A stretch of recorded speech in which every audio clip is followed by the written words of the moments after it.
Buenas tardes, profesor, compañeras, compañeros y compañeres. Vamos a presentar nuestra cápsula de investigación sobre Vygotsky. Representantes, Cori Delgado y Karina Méndez. Denominado como el Mozart de la psicología.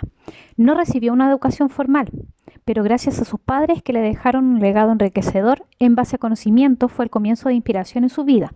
En esta cápsula hablaremos sobre su historia, su desarrollo entre vida personal y profesional, sus ideas e influencias que conectarán con sus destacables trabajos, los cuales hizo importantes aportes a la neuropsicología.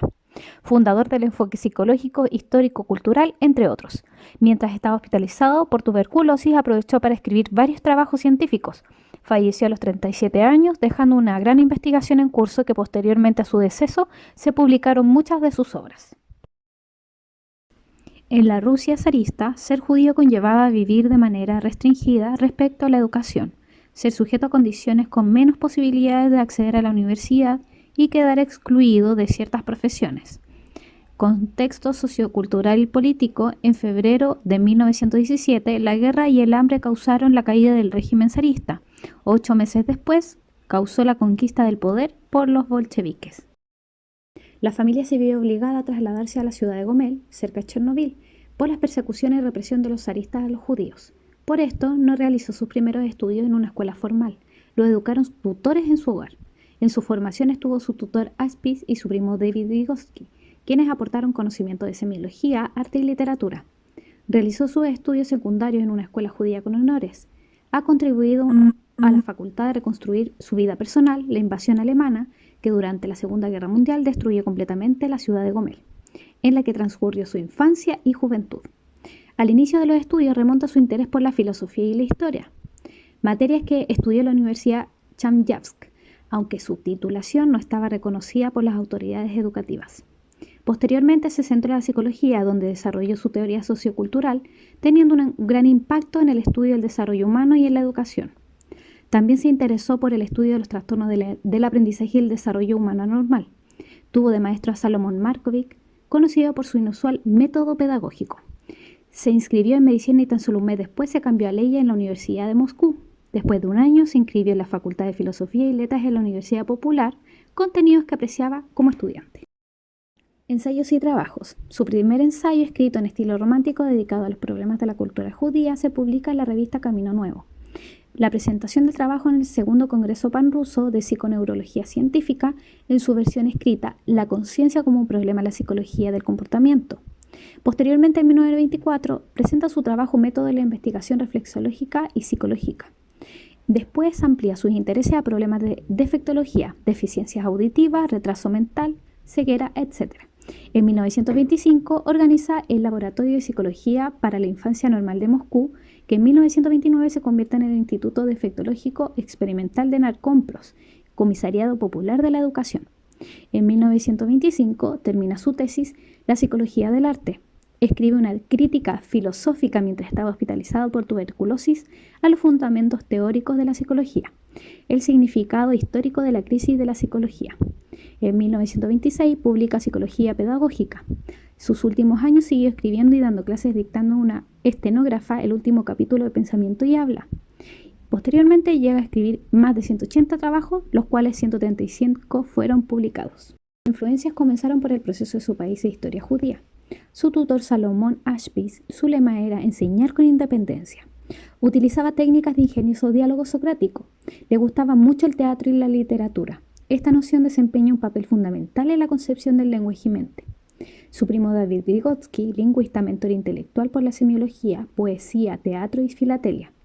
Destacar también a su esposa Rosa, quien en momentos de dificultad fue un gran apoyo para Vygotsky. El ambiente intelectual de Charovsky influyó más que la facultad de Derecho, ya que era más adecuada a su mente analítica y crítica. También rescatar que uno de sus intereses fue la trágica obra de Hamlet, la cual trabajó en 1916 preservando un manuscrito de 12 libretas como base de su monografía, La psicología del arte, concluida en 1925. Uno de los planteamientos de Vygotsky consistía en que la importancia de la forma interna del lenguaje para el pensamiento da lugar a las diferentes concepciones del mundo basadas en el lenguaje, la cual sirve como línea directriz en sus indagaciones. La comprensión humana del mundo. Decía que las funciones superiores eran el resultado de la enculturación de la influencia cultural en el aprendizaje y el desarrollo al aplicarlas en su génesis. cómo la humanización era un producto de la educación formal e informal, concebida en términos de interacción. Las escuelas y lugares de formación eran laboratorios naturales para la psicología humana.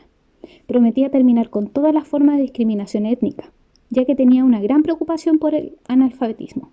Creía que podía otorgar valor al desarrollar programas educativos al desarrollo potencial de los niños. Considera la minusvalía como fenómeno sociocultural que la compensación provenía de la socialización e iluminación cultural. El objetivo de la educación especial debe ser la creación de la perspectiva diferencial positiva que permita el completo desarrollo de las funciones psicológicas superiores y la personalidad del niño con déficit. Los niños desarrollan paulatinamente su aprendizaje mediante la interacción social. También la educación y la enseñanza no pueden esperar a que se produzca el desarrollo psíquico del sujeto, sino que tiene que construirse en impulsoras de ese desarrollo.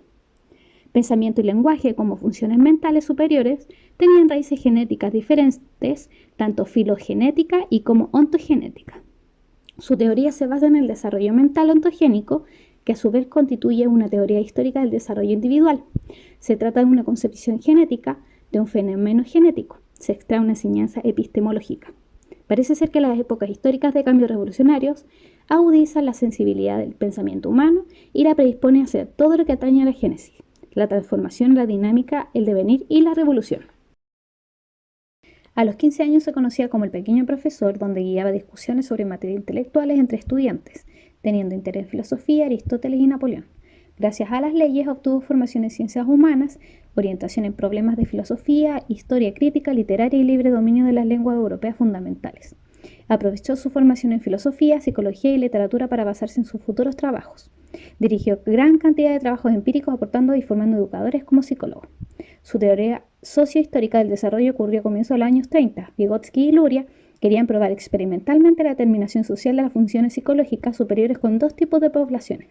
El primero, creciente población de los sin casa, huérfanos, desnutridos y víctimas de la guerra civil, y el segundo, población semianalfabeta de varias regiones de la URSS que aún no habían sido industrializadas. Como legado, un epílogo de Luria, primera edición, de Pensamiento y Lenguaje, el manuscrito. De esto no alcanzó a haber publicado en vida. También hubo conflictos en algunos de los argumentos sobre su ensayo de lingüística, de 1950.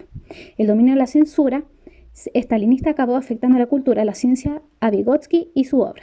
A pesar de los escritos fueron prohibidos, algunas ideas fueron tan grandes que hoy en día sus trabajos han vuelto a publicarse, generando grandes debates intelectuales.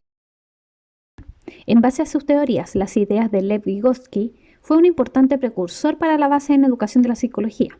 Creía fervientemente que la educación y la enseñanza era lo más esencial para un desarrollo óptimo. Su interés pedagógico de que el maestro es el organizador del medio social educativo, regulador y controlador de las interacciones con el educando, implica una gran tarea como rol de la sociedad y aún más de aquellos quienes enseñan. Una cita de Vygotsky que nos dice: lo que un niño puede hacer hoy en cooperación, lo puede hacer solo mañana. Vygotsky nació en una época de muchos cambios culturales, los cuales influyeron en sus aspectos de mirar la vida y en cómo podía ser un aporte a la sociedad. Durante su vida, las influencias que tuvo fueron muy significativas, sobre todo parte de su familia y amigos. Su carrera a lo largo de su vida y a pesar de su corta vida, aprovechó lo que más pudo y siguió escribiendo y enseñando. Y para terminar, una cita de Vygotsky. Parece ser que las épocas históricas de cambios revolucionarios agudizan la sensibilidad del pensamiento.